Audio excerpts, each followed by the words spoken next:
안녕하세요 작가님들, 아르노입니다. 오늘 그려볼 건축물은요, 헝가리의 수도죠. 부다페스트에 있는 국회의사당입니다. 오늘 사용할 준비물은 스테들러사에서 나온 6B 연필입니다. 작가님들 아무 연필이나 사용하셔도 되고요. 오늘 6B를 사용하는 이유는 오늘 사용할 스킬이 조금 묽은 연필로 조금 대충 가볍게 빠르게 그리는 스킬을 작가님들께 공유 드리려고 조금은 묽은 연필을 사용했어요. 제가 제일 좋아하는 그림 스킬 중에 하나고요. 혹시 몰라 하얗게 만드는 도구죠. 지우개도 준비를 했습니다. 일단 그림을 그리시기 전에 건축물에 대한 정확한 구조를 먼저 파악하셔야 돼요. 건축물의 구조를 보면 뭐부터 그릴지도 같이 생각을 해보는 게 좋아요. 지면선이 있고 가운데를 기준으로 좌우 대칭인 거를 알 수가 있죠. 그래서 저는 가운데부터 그리고 이걸 기준으로 일정한 거리의 건축물들을 파악할 것 같아요. 작가님들은 묽은 연필을 사용하니까 이제 강약 조절을 조금 표현을 하셔야 되는데요. 그 전에 이제 건축물의 구조를 정확히 파악하셔야 되는데 가운데 부분이 조금 튀어나와 있죠. 맞죠? 그리고 요 이렇게 어두운 거 보니까 요 부분이랑 요 부분이 뒤로 들어가 있어요. 그리고 밝은 요 부분과 요 부분이 다시 나와 있는 걸 볼 수가 있습니다. 그러면 이제 한번 빠르게 작가님들과 함께 그려볼게요. 이런 그림 방식은 제가 제일 좋아하는 방식이고 어찌 보면 메모처럼 쉽게 그리는 여행 드로잉의 표본이죠. 일단 지면을 그려주고요. 그리고 여기 위에 있는 담벼락에 대한 기준을 꼭 똑같이 그려주세요. 그리고 중심을 먼저 잡아주고요. 그리고 이 윗부분, 몸통 부분을 그려줄 겁니다. 자, 여기까지 되셨나요? 자, 일단 여기까지 기준이 됐으면 이걸 중심으로 이제 한번 그려볼 건데 일단 맨 처음에 보이는 부분이 이 부분이에요. 그래서 이 부분의 높이를 그려주고 폭이죠, 폭. 이 부분의 폭을 표시해주고 이걸 기준으로 양 옆에 있는 탑 그리고 여기 있는 탑의 높이로 판단해서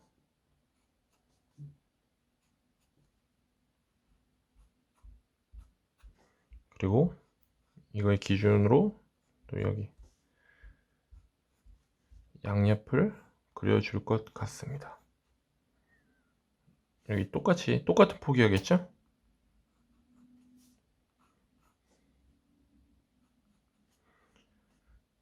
높이도 대충 체크를 해주셔야 그림 그리기 편해요.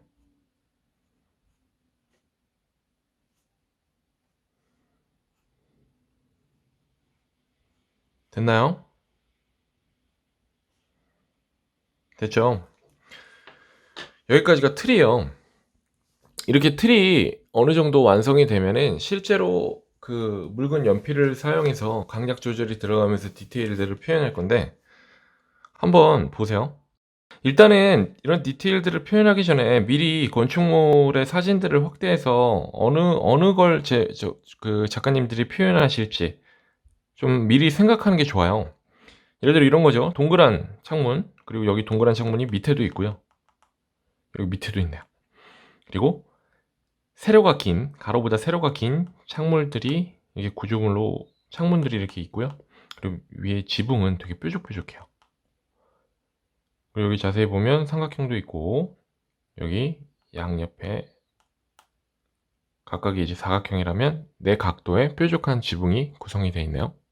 그러면 천천히 한번 그려볼게요. 제 그리는 방식으로. 저는 일단은 기준을 잡을 것 같아요. 여기를 잡았다면 여기를 시작으로 이제 그림을 그리기 시작하는 거예요. 예를 들어 이런 식이죠. 이게 다 표현 안 해주는 거예요. 뾰족하게 있다 정도만 표현을 해주고 이걸 기준으로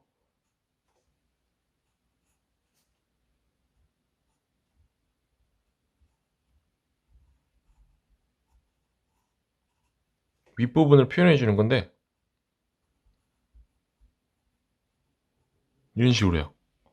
그러니까 연필을 뭉개면서 최대한 대략적으로만 표현을 해 주는 거예요. 대신에 구조물들의 창문이나 이런 건 되게 정확하게 파악하셔야겠죠?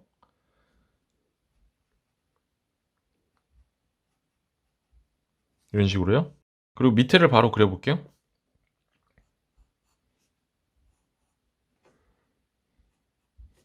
옆에 창문도 탑도 바로 그려 주고.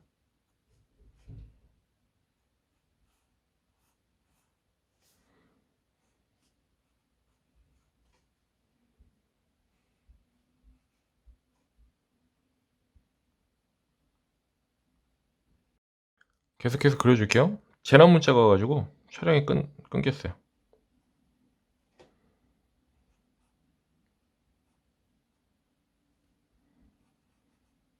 여기가 핵심이죠. 이제 동그란 부분. 뭐 개수 세도 되지만 그냥 대충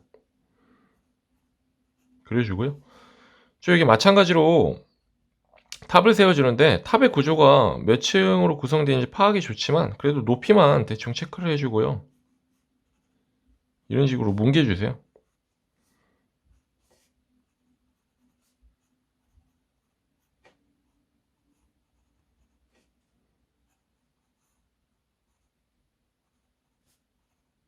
뭉개 주고 어두운 부분은 어둡게 해 줘야 되는데 요 부분이 좀 어둡잖아요. 뒤로 빼 주세요, 해칭으로. 그리고 옆으로 빠르게 그려 볼게요. 어차피 이 부분을 그리면 이 부분도 똑같이 따라와요. 그러다 보니까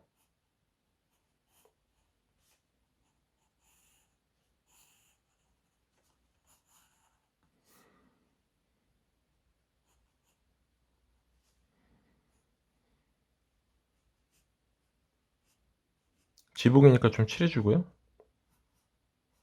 뾰족한 부분.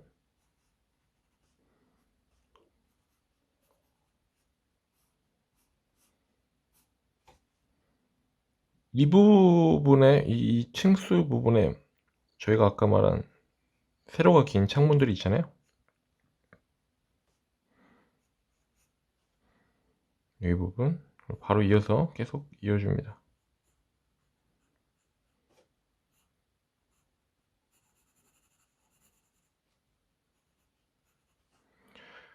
때로는 이렇게 한번 거침없이 그려보세요. 이 저희가 그동안 배웠던 스킬들이 있잖아요. 뭐 강약 조절하면서 뒤로 빼고 뭐 위치 파악하면서 먼저 그리는 오브젝트로 다음에 그릴 오브젝트의 위치와 크기를 판단한다.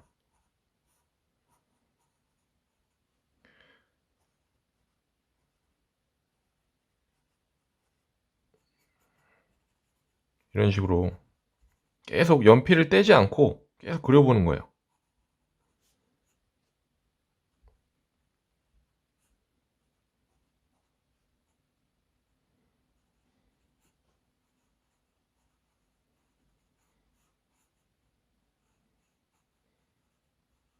뭉개면서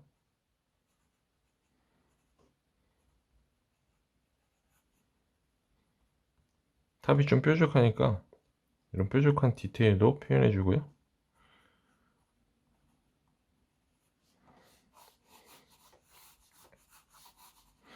그리고 마찬가지로 여기도 계속 그려볼게요. 이거 어차피 먼저 그렸으니까 이 부분을 좀 참고해서 그리면 좋을 것 같죠?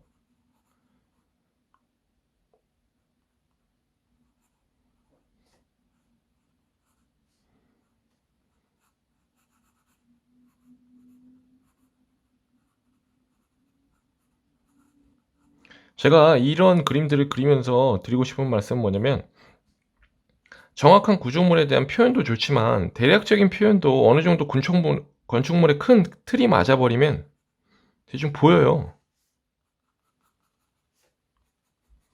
그림을 보는 사람들도 그 그림을 보시면서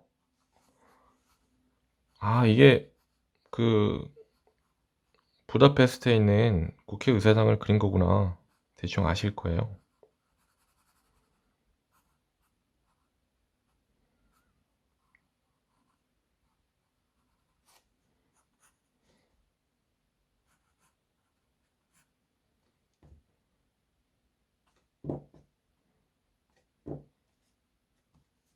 똑같이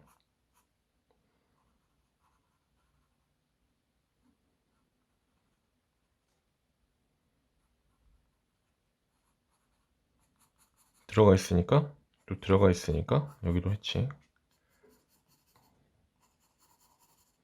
나온 부분 다시 한번 강조.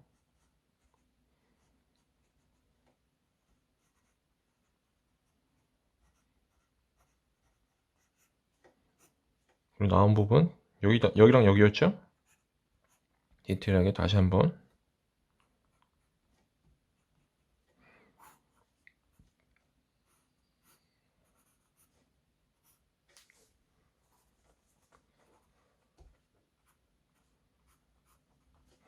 네. 이런 식으로 쉽게 한번 그려보세요. 그냥 건축물의 큰 틀만 맞으면 그림을 보는 사람들은 거기인 줄 아니까 이렇게 빠르게 한번 이런저런 선을 통해서 한번 그려보시고요.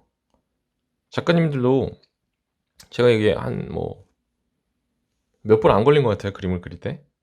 그래서 이런 식으로 관찰을 통해서 연필을 최대한 떼지 않은 선에서 한 선 그리기 식으로 계속 꾸며주는 거죠, 건물을. 그래서 이런 식으로도 한번 그리시면 재밌을 거예요. 그래서 한번 이것도 한번 따라 그리시면서 작가님들의 스타일을 찾으셨으면 좋겠고, 이렇게 그렸는데요. 그 작가님들이 그림을 그리실 때 새로운 자극을 잡는 것도 되게 중요합니다. 새로운 자극을 넣고 새로운 연습법을 넣어서 이제 내가 어떤 방법이 맞는지, 내 그림에는 그림을 그릴 때 어떤 방법이 맞는지 찾아보는 건데, 그 중에 하나가 이제 제가 오른손잡이인데 쓰지 않은 왼손으로 한번 그림을 그리는 거예요. 혹시 왼손잡이신 작가님들이 계시면 오른손으로 한번 그려보고요. 한번 제가 이 그려봤던 그림을 왼손으로도 한번 그려볼게요. 일단 뭐 똑같겠죠? 똑같이 그려봤으니까 그 내용을 바탕으로 그런데 여기서 말씀드리고 싶은 거는 뭐냐면 정말 직선이 아니어도 돼요. 큰 틀만 잡아도, 큰 틀 우리가 그려봤잖아요. 큰 틀만 잡아도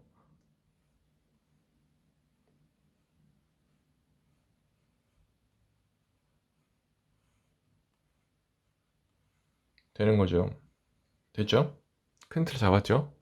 왼손으로. 자, 그러면 아까랑 똑같습니다. 한번 그려보는 거예요. 사진 보면서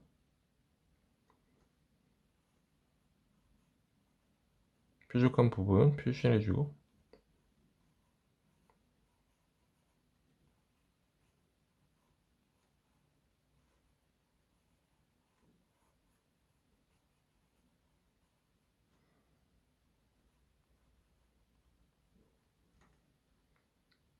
되게 자유롭죠, 선이.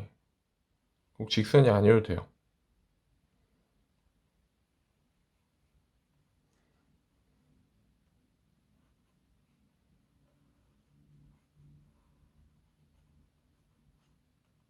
이런 식으로 계속 쌓아나가는 겁니다, 그림을.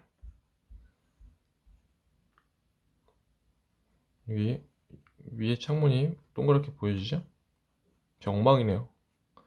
근데 계속 끝까지 완성시키십시오. 엉망이지만 끝까지 완성하는 거예요.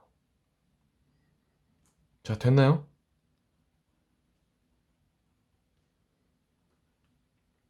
자, 이제 뒤로 빠져있는 건축물들을 그려볼게요. 쥐가 나는 것 같아요.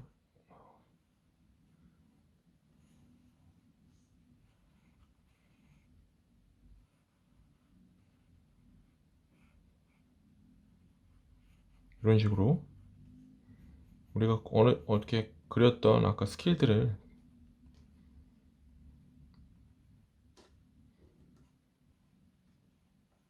다 쓰는 거죠. 점찍기가 제일 어렵네요. 여기도 끝부분 지붕 그려주고,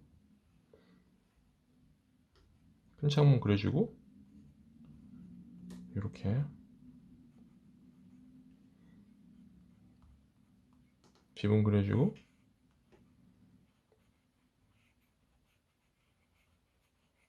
지붕 그려주고, 어차피 똑같으니까.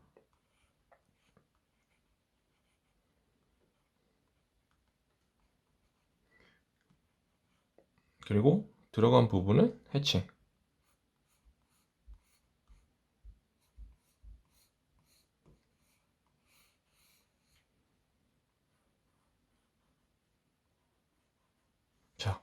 어떤가요? 좀 쥐나을 것 같고 힘들지만 작가님들께 새로운 훈련법이 될 거예요. 관찰력도 되게 왼손으로 표현하다 보니까 계속 바라봐야 되거든요. 관찰력도 늘게 되고 되게 선의 강약도 은근히 힘의 조절을 해야 되면서 표현하기 때문에 되게 도움이 되실 거예요. 그래서 이게 이제 오른손으로 대충 빠르게 그린 거고요. 이제 왼손으로 그린 건데 작가님들도 이 영상을 보시면서 한번 부다페스트 재밌게 그려보셨으면 좋겠습니다. 감사합니다.